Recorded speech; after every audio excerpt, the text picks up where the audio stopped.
All right. Welcome back to WMAC Now with your host, Chuck Stevenson. Today, I want to talk about the current Rizin Super Atomweight champ, current Road FC Atomweight champ, and the new number one Atomweight in the world, Seo-Hee. And what I really want to talk about is what are her options now as far as opponents go. Where can she fight next? Who she can expect to fight next? Because after beating Ayaka Hamasaki, she has a lot of options going for her. So I've worked out some, and I named a couple in the review video I did for her fight versus Hamasaki, but now I've worked out a whole list of fighters from most likely to least likely, and as far as the promotions go, most likely to least likely. So I'll list them out, and I'll start with the most likely. So we'll start with Rizin since she just won the belt there. Now, for most likely opponent she could face there, in my opinion, would be Kana Asakura. Now, Asakura is currently 16-4, and she accrued a record of 3-1 in 2019, only dropping a fight to Miyu Yamamoto. And I think she is the most likely because,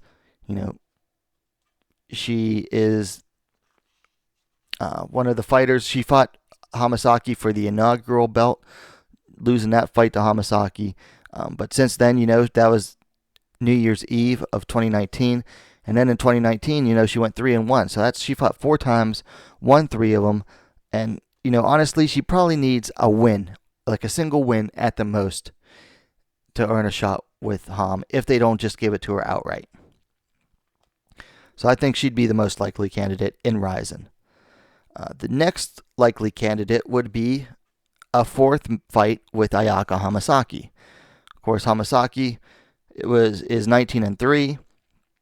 She went 2-1 in 2019, only losing to Ham.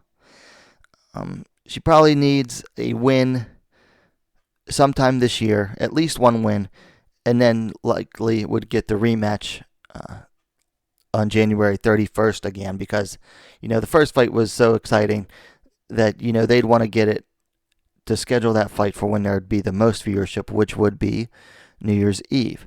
So probably 1 win, possibly 2 away. Now next up would be Ai Shimizu. Now Ai is one of the least experienced fighters on the Rizin roster, but she did go 4-0 in 2019. However, none of those wins really came against top competition, so it's not as likely that they would match her up with Ham. Next up would be a rematch with Miyu Yamamoto. Now, Yamamoto went 2-1 in 2019. However, that loss that she has was to Seo-Hee, and she was finished in the second round. That was at Rizin number 19 in October. So she's coming off a win, but she's probably going to need at least 2 more wins, really, to arguably earn a rematch against Seo-Hee, at least for this year. And then the least likely opponent, I would say, as far as for the title, is Reina, because Reina hasn't fought at 108 in, let's see, her last 3 fights, 4, since dropping the rematch to Kana Asakura.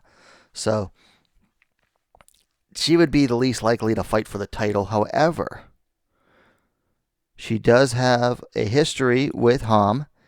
But way back in kickboxing, they had a match in 2012 where Reina beat Ham via a majority decision. So one fight, that means one judge saw it a draw, and the other 2 went for Reina.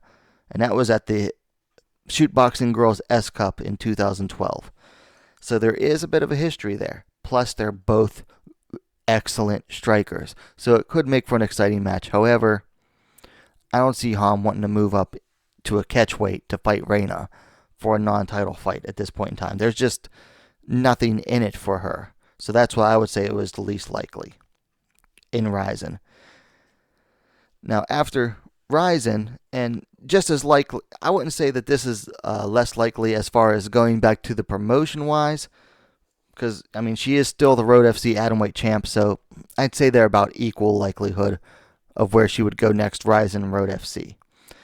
So for Road FC, the most likely opponent she'd face there would be the winner of a fight between Jong-un Park and Yoon-Ha Hong. Now, if Hong were to win that, she would only be 5-5 as a pro, but she'd be on a 2-fight win streak, and she's just currently she's coming off the best win of her career against Emi Tomomatsu, and if she were to beat Jong-un Park, that would be another career high win for her. So, if Hong were to win that, she'd be coming off the 2 best wins of her career. She'd have an even up record, which, considering the start to her career, it isn't actually that bad of an idea. You'd have to really go look at her record and see, what she went through at the start to realize that getting back to a 500 record is a pretty big deal for her. Now, if Park were to win and beat Hong, she would improve her record to 8-6-1, and she's another one. She had a rough start to her career and went on a bit of a rough streak at the end of last year. But if she were to beat Hong, she would improve her record to 8-6-1. She'd be on a 4-fight win streak. Plus, her fight against Ham was, up until the Hamasaki fight, it was Ham's only decision fight in a fight since leaving the UFC. So, and it was a really good fight. So that would make for a really good rematch. So for Road FC, the most likely would be the winner of a fight between Jong-un Park and Yoon-Ha Hong. That's if I'm the matchmaker. Now, another option would be, and Road FC has done this before, would be to bring in a fighter from outside the promotion. As far as that goes, it's anyone's guess, really, because, I mean, they brought in Mina Karobi to fight Ham initially for the belt. That was the inaugural title fight. And then the second fight, they brought in Jin Fry, all the way from the U.S. So, really, as far as bringing in a foreign fighter, it could be anyone's guess. Next up, and this is far less likely, far less likely, would be if Ham were to go to Invicta FC. And I say this is far less likely because, Ham's not making chump change in Road and Rizin. She's just not.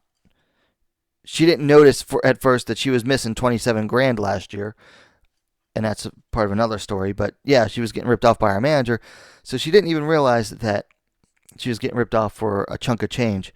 So obviously she's not making chump change. So Invicta doesn't pay as much. So that's why this one's far less likely. But she could face the winner of the upcoming Atomweight title fight between current champ Jin Fry and Ashley Cummins, which is a rematch from like 2 years ago. Now, if Fry wins that, she'd only be on a single fight win streak because she's coming off a loss to Ayaka Hamasaki. However, I believe she'd have like a 4-fight win streak in Invicta. And you'd have the rematch story because Ham already beat Fry, knocked her out in the first round in Road FC 2 years ago. And everybody loves a good rematch. So that's a good story there. And that's a good technically a good possibility.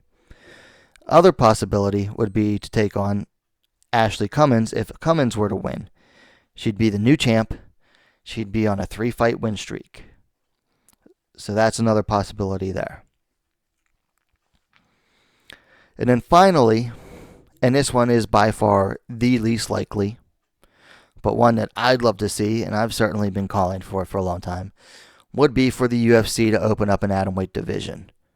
And as far as who she could face there, the possibilities are practically limitless. She could face someone coming down from strawweight. She could face any number of atomweights that the UFC would bring in. Who knows? I mean, like I said, it's the least likely to happen, but it's the one that I would most like to see. Honestly, it's been one of the focal points of this channel since I created it. Pretty much is getting atomweight in the UFC, so that's one thing I'd like to see. Would be Seo-Hee back in the UFC at the weight where she belongs and where she hasn't lost in years and is now the current number one. So, hey, if you're someone that works for the UFC and you happen to be watching this, tell the people in charge to make this happen. But like I said, it's still the least likely.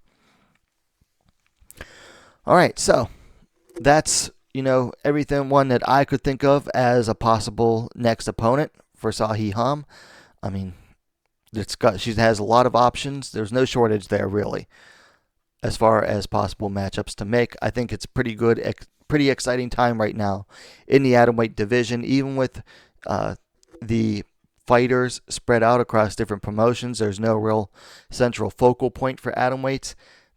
She still has a lot of options there, and as not just fighter-wise, but as far as where she can go to fight them. So those are my thoughts, but I'd like to know yours. So let me hear them in the comments down below. Of course, likes are always appreciated, and if you haven't yet, what are you waiting for? Subscribe to WMMA now, the best, fastest growing women's mixed martial arts dedicated platform on YouTube.